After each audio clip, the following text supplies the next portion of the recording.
Evakuasi jenazah pendaki Gunung Saeng. Vaksin meningitis untuk calon jamaah haji.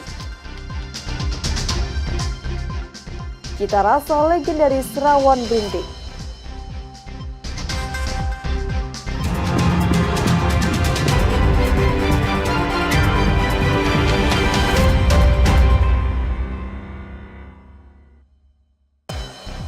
Selamat pagi saudara, Kompas Madiun hari ini hadir dengan beragam informasi penting dan menarik.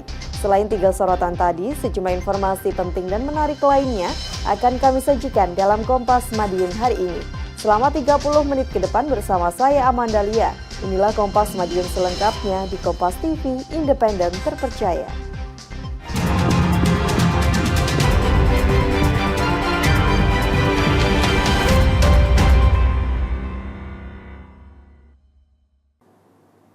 Saudara, jenazah pendaki yang jatuh ke jurang di Gunung Saeng, Bondowoso, Jawa Timur berhasil dievakuasi oleh tim SAR Minggu sore. Jenazah korban ditarik dengan metode vertical rescue dari punggung gunung melintasi medan berat selama lebih dari 4 jam. Tim SAR gabungan berhasil mengevakuasi mayat Fahrul Hidayatullah, pendaki yang jatuh ke jurang saat mendaki Gunung Saeng, Bondowoso, Jawa Timur pada hari keempat operasi pencarian Minggu sore. Jenazah pelajar berusia 18 tahun warga desa Sukorejo, Kecamatan Bangsalsari, Jember, Jawa Timur, tiba di posko pencarian yang dipusatkan di desa Sumberwaru, Kecamatan Binakal, Bondowoso, Jawa Timur pada Minggu petang. Proses evakuasi jenazah dilakukan secara estafet menuruni punggung gunung selama kurang lebih 4 jam setelah sebelumnya jenazah korban diangkat dari jurang sedalam 150 meter dengan metode vertical rescue. Sebelumnya tim SAR dan petugas gabungan terkendala faktor cuaca dan medan ekstrim dalam proses pencarian dan evakuasi. Ya, kendala medannya cukup curam dan area untuk melakukan evakuasi itu sangat sempit dan personil harus terbatas juga di situ. Tadi skemanya dari pos 321 itu estafet atau bagaimana? Untuk proses evakuasi ke posko kita secara estafet karena untuk menghemat tenaga teman-teman juga. Fahrul Hidayatullah jatuh ke jurang saat mendaki Gunung Saeng pada Kamis siang lalu dan ditemukan tim SAR gabungan dalam kondisi meninggal pada Jumat siang. Tim Liputan Kompas TV, Bondowoso, Jawa Timur. 2 orang polisi melarang sejumlah wartawan saat melakukan peliputan evakuasi jenazah pendaki Gunung Saeng di Bondowoso, Jawa Timur Minggu petang. Tak hanya melarang, 2 polisi tersebut juga mengancam sejumlah wartawan yang sedang menjalankan tugas peliputan. Inilah suasana evakuasi jenazah Fahrul Hidayatullah, pemuda yang jatuh ke jurang saat mendaki Gunung Saeng di Bondowoso, Jawa Timur.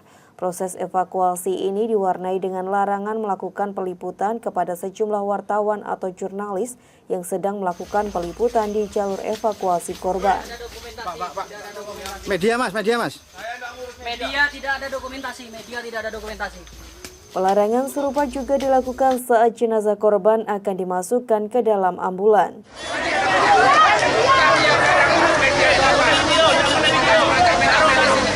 Sejumlah jurnalis yang melakukan tugas peliputan menyayangkan aksi arogansi dan pelarangan melakukan peliputan oleh 2 anggota polisi tersebut tanpa alasan yang jelas.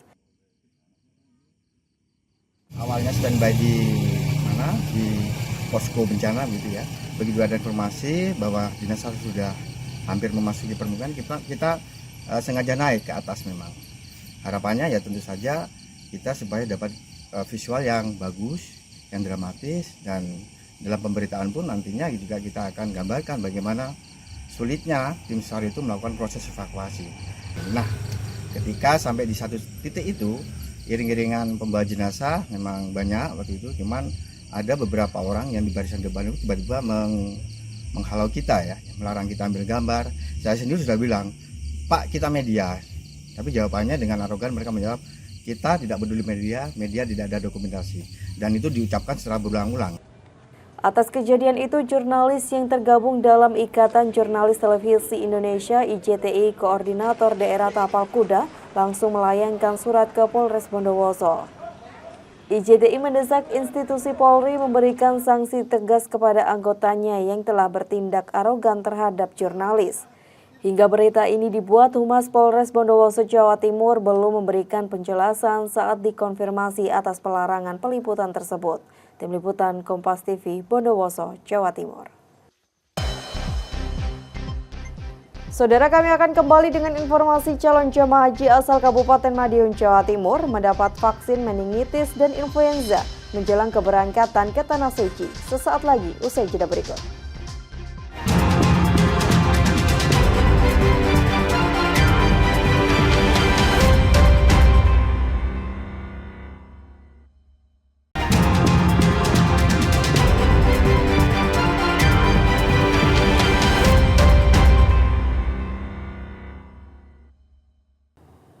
Masih bersama saya, Amandalia, dalam Kompas Madiun. Saudara, calon jemaah haji asal Kabupaten Madiun, Jawa Timur mendapat vaksin meningitis dan influenza menjelang keberangkatan ke Tanah Suci. Layanan vaksinasi bertempat di puskesmas, salah satunya Puskesmas Gantrung, Kecamatan Kebonsari. Menjelang keberangkatan ke Tanah Suci, calon jemaah haji asal Kabupaten Madiun, Jawa Timur mengikuti tahap vaksinasi. Jika pada pekan lalu jemaah mendapatkan vaksin polio, pada tahap 2 ini jemaah menjalani vaksinasi meningitis dan influenza. Salah satu pelaksanaan vaksinasi yaitu di Puskesmas Gantrung, Kecamatan Kebonsari, Sabtu pagi. Calon jemaah haji terlihat mengantri menunggu giliran masuk ke ruangan untuk divaksinasi. Sebelumnya sejumlah tahapan dilalui, mulai dari cek kesehatan hingga manasik haji.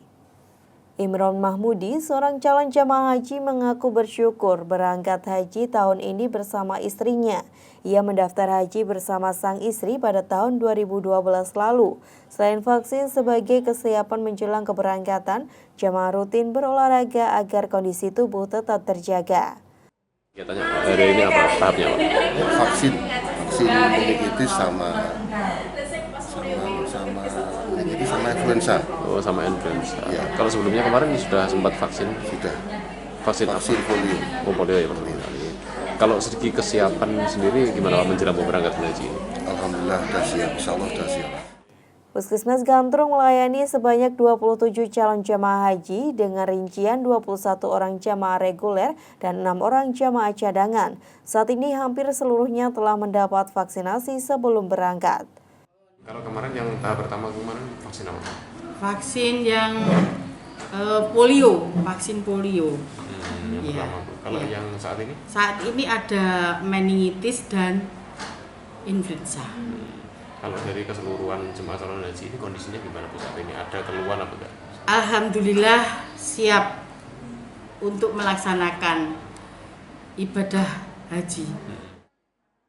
Tahap vaksinasi bagi 30 lebih jemaah calon haji di Kabupaten Madiun masih terus berjalan di sejumlah puskesmas di Kabupaten Madiun. Dijadwalkan calon jemaah haji Kabupaten Madiun berangkat menuju asrama haji Sukolilo pada 18 Mei 2025 mendatang. Tim Liputan Kompas TV, Madiun, Jawa Timur. Saudara, momen haru mewarnai keluarga pengantar calon jemaah haji di Kabupaten Kediri. Calon jemaah haji ini diberangkatkan dari Kediri menuju ke embarkasi Surabaya.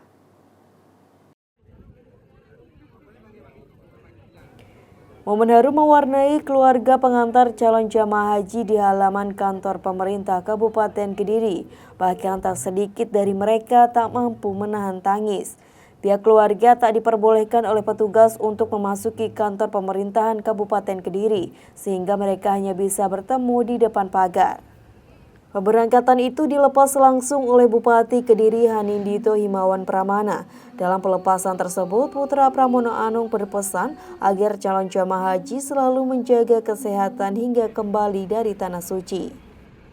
Alhamdulillah hari ini kita memberangkatkan kloter 6 ya. 5 dan 6, ini adalah kloter pertama dari Kabupaten Kediri, dan nanti akan disusul di tanggal 14 kloter berikutnya. Jadi tanggal 2 dan tanggal 14 akan ada pemberangkatan jamaah haji menuju Tanah Suci dimulai dari hari ini. Semoga ya kita doakan seluruh jamaah bisa berangkat dalam keadaan sehat dan pulang dalam keadaan sehat, tidak terkendala suatu apapun dan seluruh prosesi ibadah hajinya dilancarkan di sana. Kementerian Agama Kabupaten Kediri mencatat ada sekitar 300 calon jamaah haji yang gagal berangkat ibadah ke Tanah Suci. Hal itu karena jamaah tidak bisa melunasi biaya hingga akhirnya diundur pada tahun depan. Kalau tertunda karena tidak melunasi itu ada. Karena ada sekitar 300 sekian itu jamaah yang memang tidak melunasi, yang akhirnya otomatis tertunda di tahun depan. Itu untuk yang tidak melunasi. Sedang untuk yang melunasi, insya Allah berangkat tahun ini. Itu untuk jamaah yang sudah siap. Total ada 764 calon jamaah haji asal Kabupaten Kediri yang diberangkatkan ke embarkasi Surabaya. Ratusan calon jamaah haji itu tergabung dalam kloter 5 dan 6. Tim Liputan Kompas TV Kediri, Jawa Timur. Saudara, dapur makan bergizi gratis Kabupaten Madiun, Jawa Timur siap beroperasi. 6 dapur SPPG di Desa Sidorejo bakal melayani 21.000 penerima manfaat di sejumlah sekolah wilayah sekitarnya. 2 dapur SPPG telah siap beroperasi pertengahan bulan Mei ini.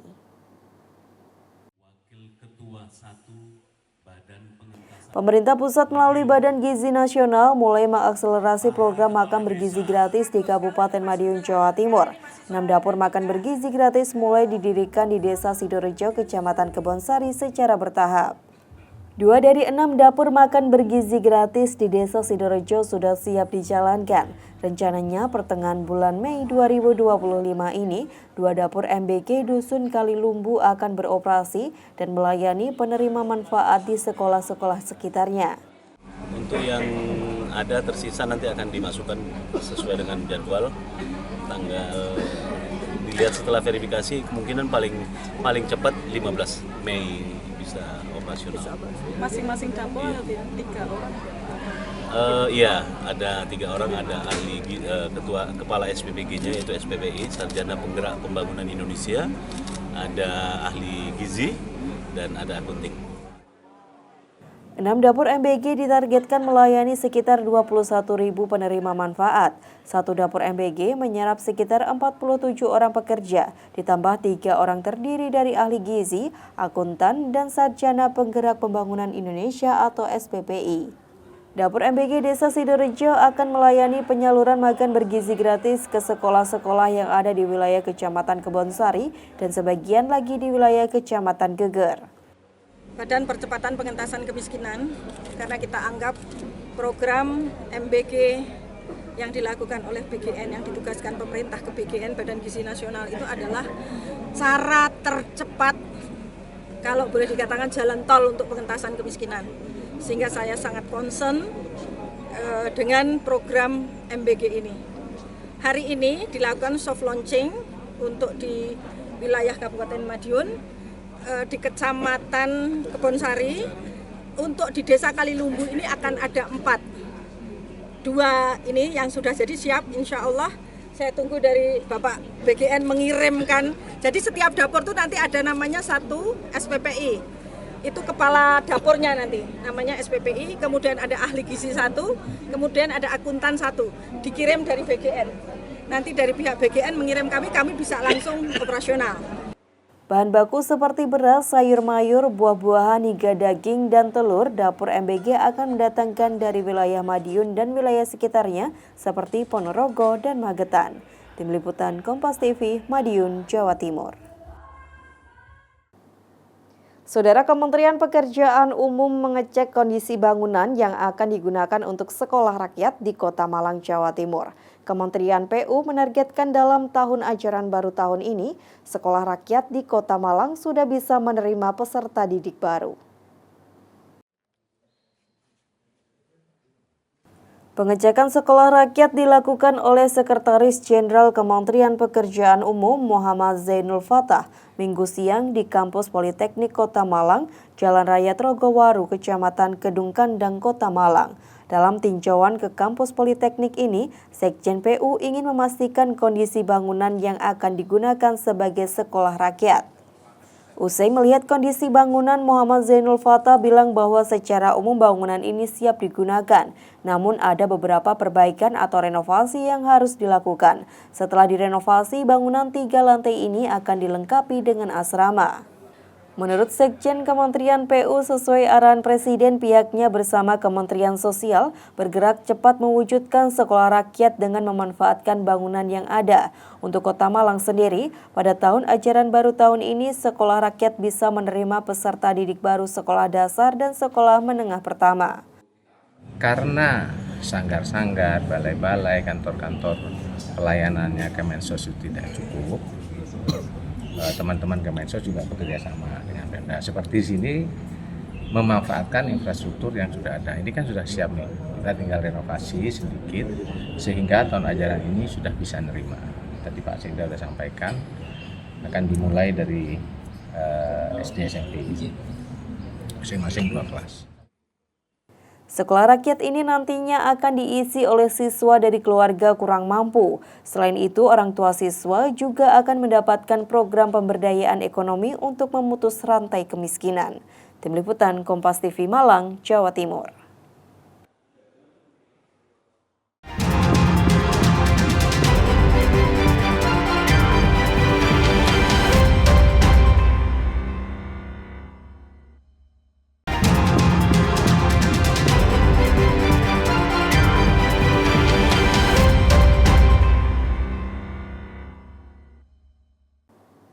Saudara, di tengah maraknya jajanan kekinian yang terus bermunculan, jajanan tradisional masih memiliki tempat tersendiri di hati para pecinta kuliner. Di Kota Malang ada jajanan kue bikang yang hingga kini tak kalah bersaing di tengah gempuran kuliner modern. Siapa yang tak kenal dengan jajanan tradisional yang satu ini? Ya, bikang. Terbuat dari tepung beras, lalu dicetak dan dipanggang di atas api, bikang menjadi jajanan tradisional yang memiliki rasa manis dan gurih. Bikang ini menjadi salah satu jajanan kuno yang turut meramaikan keragaman kuliner di Kota Malang. Berada di kawasan Ruko Mas Saujajar, Kota Malang, jajanan ini sudah eksis sejak tahun 1980. Menggunakan resep yang otentik dan dibuat fresh saat ada pembeli menjadi keunikan bikang ini. Dalam proses pembuatan, bikang menggunakan tepung beras yang digiling sendiri serta santan kelapa asli. Saat adonan sudah matang, bikang akan dicongkel hingga merekah, lalu disiram dengan santan. Bentuk dan aroma yang keluar sangat menggugah selera. Dengan dapur terbuka, pembeli bisa melihat langsung proses pembuatan kue bikang. Untuk menjaga keaslian rasa, bikang ini hanya menawarkan 2 rasa, yakni rasa pandan dan coklat. Meski ada permintaan dari pembeli untuk menambahkan topping, namun pengelola tetap mempertahankan rasa ini.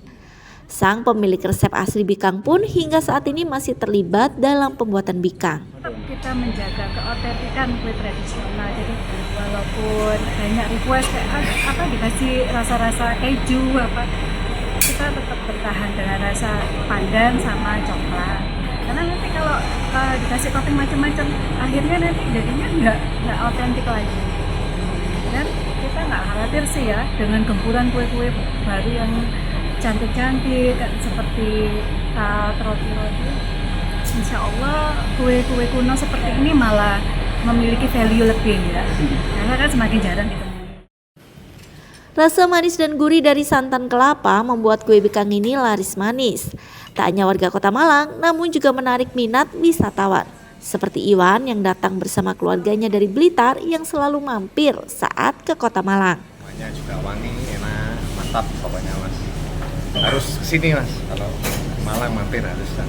Ya ini, bikang ini sudah tidak ada lainnya. Kalau lainnya banyak ya. Kalau ini kan memang khasnya, jadi lebih cocok, mantap.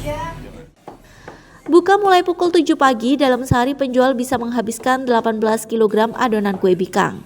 Namun di akhir pekan atau di musim liburan, jumlah tersebut bisa 2 kali lipat.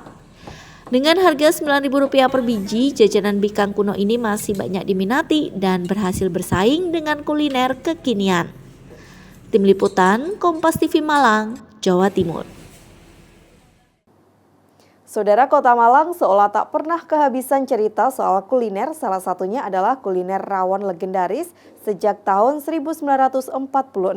Ini tetap mempertahankan resep dan cita rasa yang otentik membuat kuliner ini jadi favorit. Terletak di Jalan Kiai Haji Ahmad Dahlan, Kota Malang, rawon berintik seolah menjadi saksi perjalanan kuliner Kota Malang sejak tahun 1946 silam. Dilanjutkan oleh Arif Fadila yang merupakan generasi keempat dan istrinya, warung makan ini tetap bertahan hingga sekarang. Rawon ini memiliki kuah hitam pekat yang dihasilkan dari perpaduan rempah khususnya kluwek. Daging sapi pilihan yang digunakan juga terasa empuk dan bumbu yang meresap. Arif dan istrinya tetap menjaga warisan cita rasa, mulai dari resep hingga cara memasak. Untuk memasak, ia masih menggunakan arang kayu. Penggunaan arang dalam memasak diyakini mampu menjaga cita rasa rawon dibanding menggunakan kompor gas. Selain rawon, semur daging di tempat ini juga tak kalah lezat. Rasa manis dan gurih kuah semur serta daging sapi juga menjadi pilihan yang sayang untuk dilewatkan. Kualitas rasa terutama. Memang jangan sampai bumbu kita kurangi, istilahnya harus tetap dengan dulu Mbak nyarankan untuk lebih kental, semurnya juga rawonnya, masaknya juga kita pakai areng bahan bakarnya. Jadi dari situ kita ke pelanggan juga pelayanan terutama itu juga kebersihan lah terutama. Jadi dari situ alhamdulillah pelanggan terus kesini lah. Cita rasa legendaris ini membuat kuliner ini memiliki tempat tersendiri. Seperti Benny, salah satu pengunjung yang bilang rasa kuah manis gurih dan daging yang empuk membuatnya kembali ke warung makan ini. Kenapa saya kembali lagi ke sini? Karena memang menurut saya semurnya gurih ya, manisnya nggak terlalu manis dan seger gitu kalau dimakan pagi-pagi. Nah kalau rawonnya ini saya suka karena memang dagingnya empuk, kemudian nggak terlalu pekat juga, tapi memang warnanya hitam ya, karena ini memang dari kluwek, tapi rasanya sudah pas di lidah saya, jadi enak aja dinikmati. Warung rawon ini buka mulai pukul 5 pagi hingga 4 sore. Dengan cita rasa yang sama sejak dulu, pelanggan mayoritas adalah penggemar lama yang ingin bernostalgia di Kota Malang. Tim Liputan, Kompas TV Malang, Jawa Timur. Sampai di sini Kompas Madiun hari ini, saya Amanda Lia, mewakili seluruh tim redaksi yang bertugas, undur diri dan berterima kasih atas perhatian Anda.